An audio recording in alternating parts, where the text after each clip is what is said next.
वर्तमान धर्मगुरु किराँत धर्मगुरु आङसिमाङ आत्मानन्द दसैँ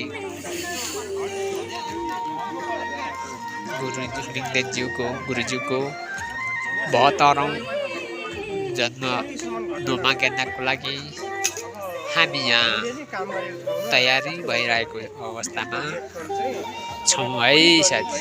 ल है यो हो